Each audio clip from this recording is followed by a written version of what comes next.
Jak and the Creepy Castle is a very simple 2D platformer based around a simple idea. You bounce. The game calls itself a unique jump and jump platformer, and the entire game is built around controlling how high you bounce and what you bounce off of.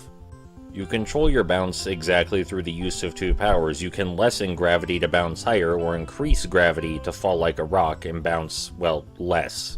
You can switch between heightened gravity and lessened gravity at any point in time, and you can pull off some pretty sick moves if you're like really into that. But for the most part, it's just about choosing the right power for the right situation. The idea of playing as a character who constantly bounces and being able to alter gravity to affect their bounce on command is really cool, but sadly the game doesn't do much to explore this concept.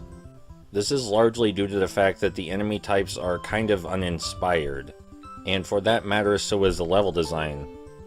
Most of the enemy types are fairly standard and behave like normal platforming enemies, with the exception of the spider, which goes up and down to match your bounce height and bounce frequency.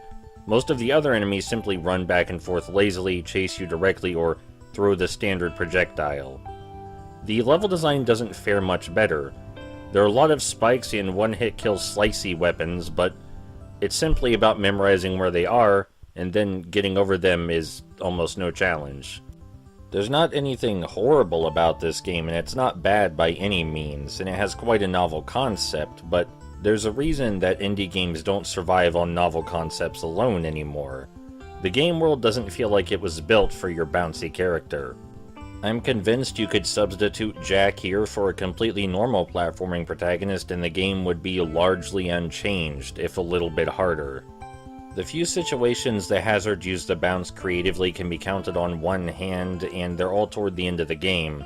The whole game can be completed in about 60 minutes, and I don't know, I guess there's just not a lot here. I could see it entertaining young children pretty well, but I don't imagine too many adults would be interested in the design, and there's not a lot here to analyze. So that's Jak and the Creepy Castle.